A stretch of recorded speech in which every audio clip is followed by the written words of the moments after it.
اس پر پاؤں رکھ کر اس کے توہین کی گئی.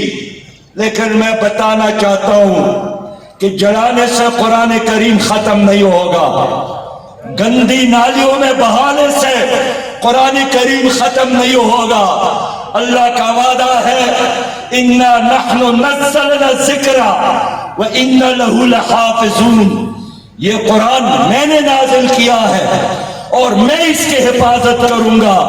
لیکن میں 58 اسلامی ممالک سے کہنا چاہتا ہوں, حکمرانوں سے کہنا چاہتا ہوں کہ آج ایک چھوٹے سے سویڈن نے یہ حرکت کیوں کی. یہ کسی انفرادی انڈیویجول کا کام نہیں ہے. سرکاری سرپرستی میں عید کے دن جب مسلمان نماز کے لیے تیاریاں کر رہے تھے, پولیس کے موجودگی میں قرآن کریم کو جلایا. اس نے ہمیں چیلنج کیا, ہماری ایمان کو چیلنج کیا, ہماری غیرت کو چیلنج کیا. تو ہم تو 2 ارب مسلمان ہیں, ہمارے ساتھ تو 74 لاکھ سے زیادہ بہادر افواج ہے. پاکستان خود ہی ایک ایٹمی پاور ہے, معدنیات سے مالا مال ہے. آج دنیا ایک گلوبل ولیج ہے. اسلامی دنیا کے بغیر یورپ کے کارخانے نہیں چل سکتے. اسلامی دنیا کے تعاون کے بغیر ان کے مصنوعات نہیں فروغ ہو سکتے. اس لیے اسلامی دنیا کو اکٹھا ہونے کی دعوت دیتا ہوں اور مل کر سویڈش حکومت کے خلاف ایک ایسے عملی لائے عمل بنانے کے لیے کہتا ہوں کہ جس کے نتیجے میں سویڈن حکومت مجبور ہو جائے اس ظالم درندے کو شکست اور سزا بھی دے دے, تاکہ پھر کوئی اور درندہ یہ حرکت نہ کرے. میرے معلومات کے مطابق سویڈن میں 3 درخواستیں اور دی گئی ہیں حکومت کو کہ ہمیں اجازت دی جائے, ہم مزید قرآن کو اور بائبل کو جلانا چاہتے ہیں. یہ کیسی جہالت ہے, یہ کیسا تعصب ہے. روس کی ان کے ساتھ نہیں ہے. 1400 سال قبل ابو جہل نے کہا تھا کہ میں نے بنو ہاشم کا مقابلہ کیا, جنگ کے میدانوں میں بھی, مہمان نوازی میں بھی. لیکن اب بنو ہاشم پر, نبی مہربان صلی اللہ علیہ وسلم پر قرآن کا نزول شروع ہوا ہے. میں ہر چیز کا مقابلہ کر سکتا ہوں, لیکن قرآن کے مقابلے کے لیے کوئی ہتھیار میرے ساتھ نہیں ہے. اور ہوا بھی وہی کہ قرآن غالب آیا اور جہالت ہار گئی. قرآن غالب آیا اور کفر اور باطل ہار گیا. اذا جاء نصر اللہ والفتح ورأیت الناس يدخلون فی دین اللہ افواجا.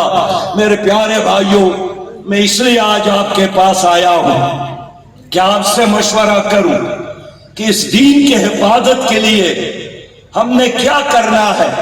پہلا کام تو یہی ہے کہ آپ مجمع سے میں وعدہ لینا چاہتا ہوں کہ جو نوجوان, جو بزرگ, میری مائیں بہنیں اور بیٹیاں قرآن کریم کا اگر ایک رکوع تلاوت کرتے تھے تو آج میری درخواست کے ساتھ اپنے اس دورانیہ میں اضافہ کرے, تاکہ اللہ کے دربار میں ہم یہی گزارش پیش کریں کہ میرے رب اگر کفر اس قرآن کو جلاتا ہے تو میں اس قرآن کو اپنی سینے میں جگہ دیتا ہوں. جو لوگ قرآن کریم کا ترجمہ نہیں جانتے, ان نوجوانوں, بہنوں اور بیٹیوں سے درخواست ہے کہ یہ قرآن تمہارے لیے ہے, یہ دلوں کا بہار ہے, یہ آنکھوں کے لیے ٹھنڈک ہے, یہ ہر مشکل کو حل کرنے کے لیے ایک ماسٹر کی ہے, یہ اللہ کے رسی ہے.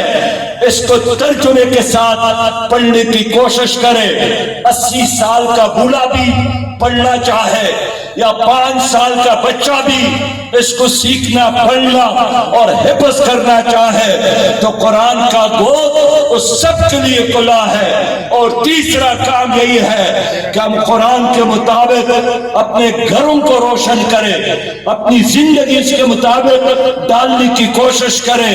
اور پانچواں کام یہی ہے کہ لوگوں خود ہمارے ملک میں بھی قرآن کریم مظلوم ہے، عدالتوں میں انگریز کا نظام ہے اور یہ کتاب نہیں ہے۔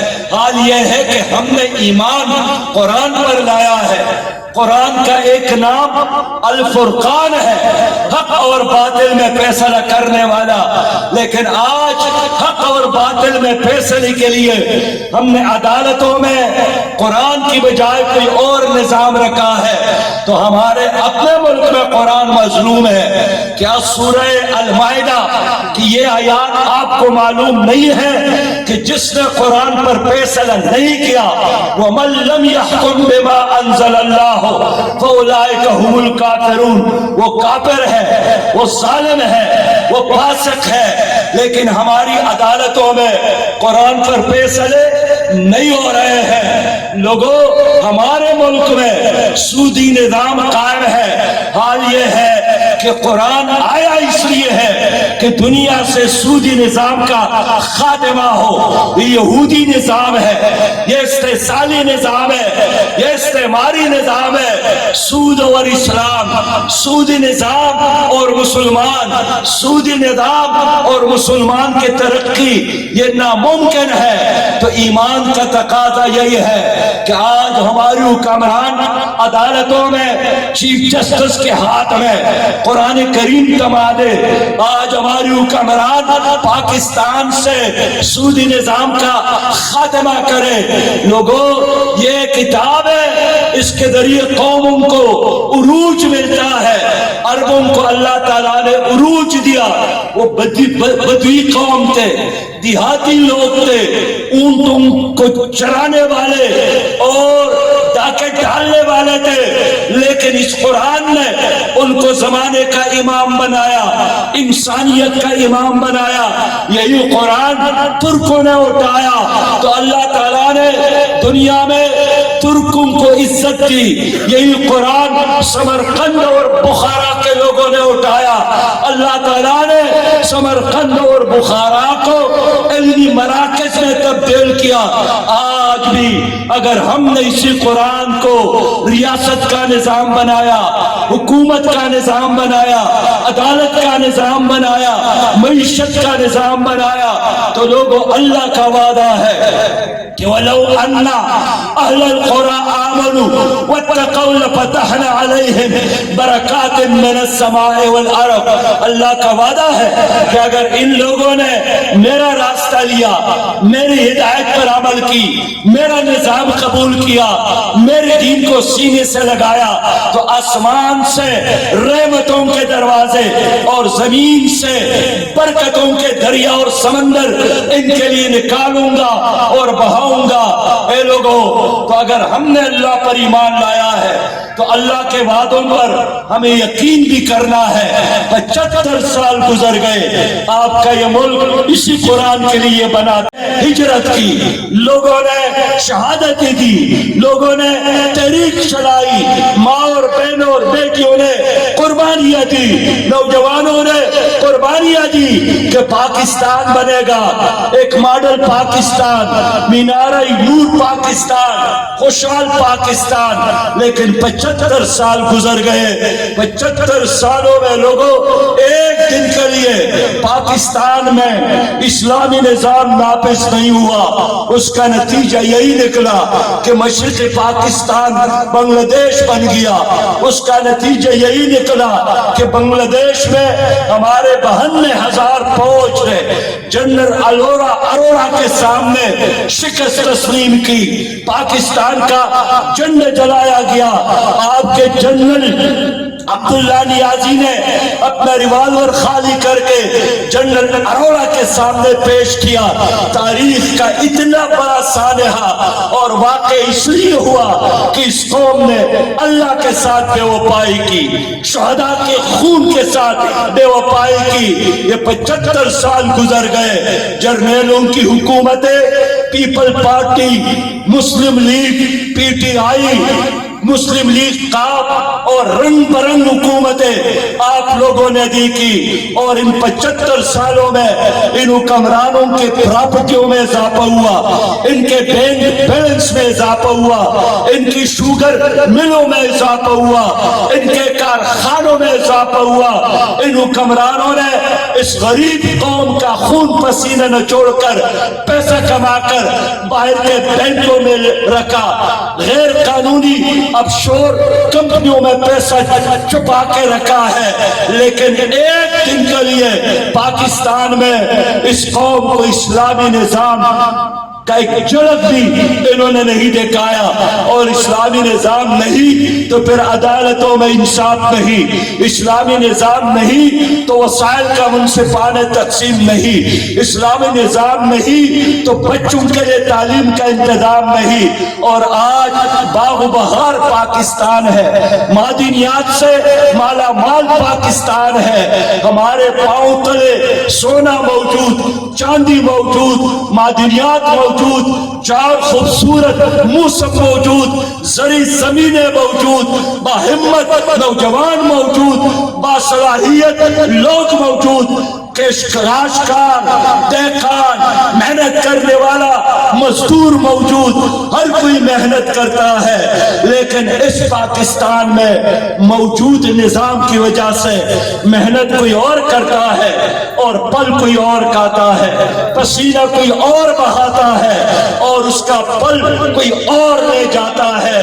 لوگوں, آج ہم مخروص قوم بن گئے. اسلام آباد میں وزراء آپس میں جھپیاں ڈالتے ہیں, مبارکبادیں دیتے ہیں کہ خوش رہو, IMF کے ساتھ معاہدہ ہوا اور 1.1 ارب ہمیں مزید قرضہ ملے گا. یہ قرضہ کون ادا کرے گا؟ یہ آپ ادا کریں گے. پاکستان کا غریب, پاکستان کا دہقان, پاکستان کا مزدور, پاکستانی ماں اور بہن اور بیٹی, اس کا خون پسینہ نہ چھوڑ کر یہ لوگ یہ قرضے واپس کریں گے. اور فائدہ کس کا؟ فائدہ حکمرانوں کا. اس لیے جماعت اسلامی کل بھی یہ سمجھتی تھی اور آج بھی یہ سمجھتی ہے کہ IMF کے قرضوں سے کوئی ملک ترقی نہیں کر سکتا. 22 بار ہم نے IMF سے قرض لیے, پروگرامات لیے, ہر بار ہر حکومت نے اپنے وقت میں عوام کو یہی دھوکہ دیا جو آج کی حکومت آپ کو دے رہی ہے کہ اب ڈالر کے بارش ہوگی اور اب دودھ کے نہریں اور آپ کے لیے شہد کے نہریں آپ کے پاؤں تلے. میرے پیارے بھائیوں, قرض کی بنیاد پر کوئی قوم ترقی نہیں کر سکتی, نہ کوئی فرد ترقی کر سکتا ہے, نہ کوئی خاندان ترقی کر سکتا ہے. جماعت اسلامی سمجھتی ہے کہ ہمیں اس پوری معاشی نظام کو بدلنا چاہیے.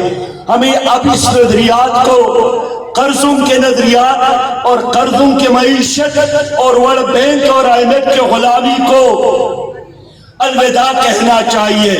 ہمیں اپنے پاؤں پر کڑا ہونا ہے. ہم نے اپنے نوجوانوں پر اعتماد کرنا ہے, ہم نے اپنے وسائل کو استعمال کرنا ہے. ہمیں غیر آباد زمینوں کو آباد کرنا ہے, ہم نے اپنے پانی کا صحیح استعمال کرنا ہے, ہم نے اپنے معدنیات کو استعمال کرنا ہے, ہم نے اپنے برآمدات میں اضافہ کرنا ہے. میرے بھائیوں, میں اس لیے کہنے آیا ہوں کہ میں 2 بار فائنانس منسٹر رہا ہوں. میں افسانہ بیان نہیں کرتا ہوں, میں تجربات کی بنیاد پر بات کرتا ہوں. مجھے خود ورلڈ بینک کے نائب صدر میکو میشومیزی ایک خاتون تھی, جاپانی تھی, وہ ادھر آئی تھی. شوکت عزیز وزیر اعظم تھے, میں فائنانس منسٹر KPK کی حیثیت سے آیا تھا. باقی صبح کے وزرائے خزانہ بھی موجود تھے. اس خاتون نے جو ورلڈ بینک کو ریپریزنٹ کرتی تھی ہمارے مجلس میں کہا کہ لوگوں سن لو، قرضوں کی بنیاد پر کوئی قوم ترقی نہیں کرتی. ورلڈ بینک اور آئی ایم ایف کا تعلق ایک قوم اور ایک ملک کے ساتھ ایسا ہی ہے جس طرح گدھا گاڑی کے مالک کا تعلق اپنے گدھے کے ساتھ ہوتا ہے. وہ اتنا کھلاتا ہے، چارہ دیتا ہے کہ وہ زندہ رہے اور کل اس کی گاڑی کو کھینچتے رہے. نہ گدھے کو باپ بناتا ہے، نہ بھائی بناتا ہے، نہ دوست بناتا ہے. اس خاتون نے کہا کہ ترقی اگر چاہتے ہو تو ان قرضوں کو چھوڑ کر اپنے پاؤں پر کھڑا ہونا سیکھو. اور پھر آج میں نے بتایا کہ کیا آپ کے آسمانی کتاب میں یہ بات موجود ہے کہ اللہ اس قوم کی حالت نہیں بدلتا جب تک وہ خود اپنی حالت کو تبدیل کرنے کے لیے تیار نہ ہو. ہم نے کہا کہ ہاں، اللہ نے فرمایا ہے کہ ان اللہ لا یغیر ما بقوم حتی یغیروا ما بانفسہم. اللہ اس قوم کی حالت نہیں بدلتا جب تک وہ اپنی حالت کو خود بدلنے کے لیے تیار نہ ہو. تو اس خاتون نے کہا مکو مشمیزی نے کہ اپنی حالت کو بدلو. اور پھر مزید کہا کہ تمہارا مسئلہ کیا ہے؟ اس نے کہا تمہارا مسئلہ یہی ہے کہ تمہاری حکمران آسمان پر اور تمہارے عوام فرش پر. ان حکمرانوں کو عوام کے بارے میں نہ فکر ہے نہ ان کے مسائل کا ادراک ہے. اس لیے لوگوں کہ یہ حکمران یہ آپ کے نہیں ہے، یہ ان کے ایجنٹ ہے. یہ ورلڈ بینک اور آئی ایم ایف کے غلام ہے. یہ تو یہاں انگریز نے 300 سال حکومت کی ہے. ان 300 سال حکومت میں انگریز نے کچھ اپنے خاندان، کچھ اپنے غلام، کچھ اپنے وفادار تیار کیے ہیں اور 47 میں وہ چلے گئے. انہوں نے اختیار عوام کو نہیں دی، اپنے ایجنٹوں کو دی. اور وہی لوگ ہیں جو آج قومی اسمبلی میں موجود، جو آج سینٹ میں موجود. اس لیے اگر اپنی حالت کو بدلنا چاہتے ہو اللہ کے حکم کے مطابق تو سب سے پہلا کام یہی ہے کہ اپنی سوچ کو بدلو، اپنے فیصلوں کو بدلو، اپنی چوائس کو بدلو، اپنے حکمرانوں کو بدلو، اپنے MNA اور MPA کو بدلو. اللہ نے آپ کو اختیار دیا ہے ووٹ کی صورت میں. یہ ووٹ پرچی نہیں ہے، یہ آپ کی تقدیر ہے. یہ اسلام اور خوشحال پاکستان کی ضمانت ہے. اگر آپ نے چور، اگر آپ نے مافیاز کے ایجنٹ، اگر آپ نے جاگیردار اور سرمایہ دار کو ووٹ دیا تو یوں سمجھے کہ آپ نے اپنا مستقبل اور اپنے بچوں کا مستقبل تباہ کیا. آپ نے ایک شام کی منہ میں دودھ ڈال کر اجرا بنایا، وہ آپ کو بھی تباہ کرے گا اور آپ کے آئندہ نسلوں کو بھی تباہ کرے گا. مغرب تو یہی چاہتا ہے کہ یہی بونے، سیاسی بونے، یہی سیاسی پنڈت تمہاری اوپر مسلط ہو اور جنمت قیادت، دیانتدار قیادت، امانتدار قیادت سامنے نہ آئے. اس لیے کہ جب دیانتدار لوگ آئیں گے وہ IMF اور ورلڈ بینک سے پھر قرضہ نہیں لیں گے، وہ قرضہ دیں گے. میں آپ کو شور بھی دینا چاہتا ہوں کہ اللہ نے پاکستان کو اتنے وسائل دیے ہیں کہ ہمیں قرض کی ضرورت نہیں ہے. ہم غریب ممالک کو قرضہ دے سکتے ہیں. میں خیبر پختونخوا میں فائنانس منسٹر تھا. جب میں آیا میری صوبے پر بہت بڑا قرض تھا، لیکن 2 سالوں میں محنت کر کے، دیانتداری کے ساتھ خدمت کر کے، مینجمنٹ کے ذریعے، فنڈ یوٹیلائزیشن کے ذریعے میں نے اپنے صوبے خیبر پختونخوا کو قرض فری صوبہ بنایا تھا. میرے صوبے پر آج سے کوئی 15 دن قبل نگران وزیر اعلیٰ نے ہمیں بلایا اور مجھ سے پوچھا کہ آپ نے کیا کیا تھا، کہ اتنے وسائل بھی نہیں تھے لیکن آپ نے اس صوبے کو قرض فری صوبہ، اس لیے کہ وہی خیبر پختونخوا ہے کہ PTI کی حکومت میں اور آج کی نگران حکومت میں اس پر 1000 ارب سے زیادہ قرضہ چڑھا ہے.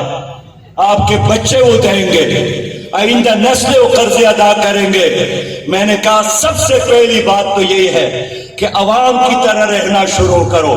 میرے صوبے میں لوڈ شیڈنگ تھا تو سب سے پہلے میں نے فائنانس منسٹر کی حیثیت سے اپنے دفتر کا ایئر کنڈیشن بند کیا, اس اعلان کے ساتھ کہ جب تک سب لوگوں کو ایئر کنڈیشن نہ دے سکوں, صوبے کے عوام کو بجلی نہ دے سکوں, تو فائنانس کے منسٹر کی حیثیت سے میری سرکاری گھر اور سرکاری گھر میں ایسی نہیں چلے گا.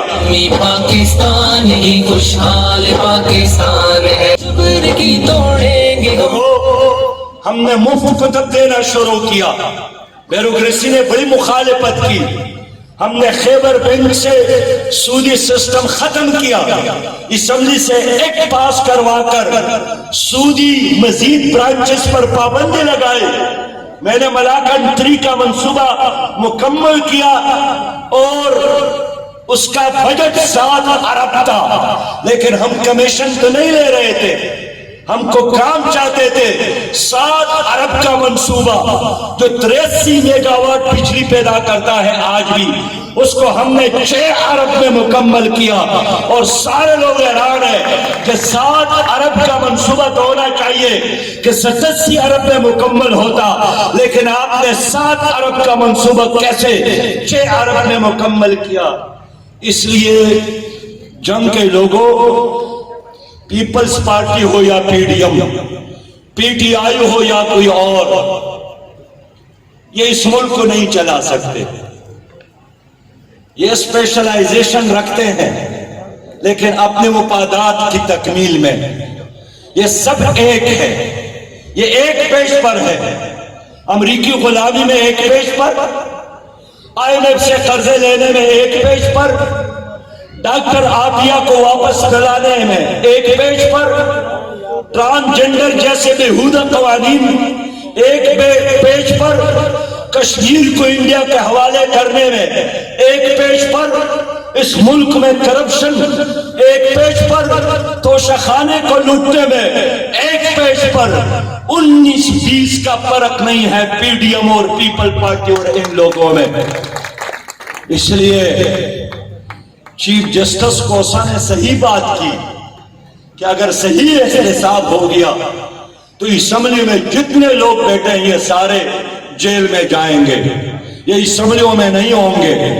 ان میں سے ہر ممبر قابل احتساب ہے. حرام کی دولت پر یہ الیکشن لڑتے ہیں, آپ کی دولت لوٹ کر پھر آپ کی ضمیر خریدنے کی کوشش کرتا ہے. یہ کون سی کتاب میں یہ آیت موجود ہے کہ جب سے پاکستان بنا ہے یہی 100-200 خاندان ہے یہ تمہارے اوپر مسلط ہے. یہ تو ٹیکس نہیں دیتے, ملک پر سخت اور مصیبت کا لمحہ آتا ہے یہ خون دینے کے لیے تیار نہیں ہے, یہ تو دھوپ میں کھڑے ہونے کے لیے تیار نہیں ہے. یہ کہتے ہیں صرف اور صرف ہم اقتدار اور حکومت کر سکتے ہیں, لیکن یہ حکومت کرنے کے بھی قابل نہیں ہے. انہوں نے تمہاری دنیا کو بھی تباہ کیا, تمہاری آخرت کو بھی تباہ کیا. لوگوں, میں اس لیے کہنا چاہتا ہوں پاکستان مظلوم ہے کہ اللہ نے اتنا سب کچھ دیا ہے, لیکن ان ظالموں کی وجہ سے آپ محروم ہیں. آپ کے بچوں کو کوالٹی کی ایجوکیشن نہیں ملتی, آپ کے غریب والدین کو علاج کی سہولیات نہیں ہے. پورے ملک میں اس وقت لوڈ شیڈنگ ہے, آپ کی گلیوں اور کوچوں میں گندگی کے ڈھیر لگے ہیں, صاف پانی نہیں مل رہا ہے, سڑکیں تباہ حال ہے, ڈرینیج سسٹم خراب ہے. تو کون ذمہ دار ہے؟ جنات ذمہ دار ہے یا یہ لوگ ذمہ دار ہے؟ یہ لوگ ذمہ دار ہے. یہ چہرے کو پہچاننے کی کوشش کرے. ان کے بڑی بڑی گاڑیاں جن سے دھواں نکلتا ہے, بابا یہ دھواں نہیں ہے, یہ آپ کا پسینہ ہے جو وہاں جلتا ہے اور دھوئے میں تبدیل ہوتا ہے. میں اس لیے آپ سے وعدہ کرنے آیا ہوں کہ آج جس طرح ہمارے پیارے بھائی شیخ صاحب نے اعلان کیا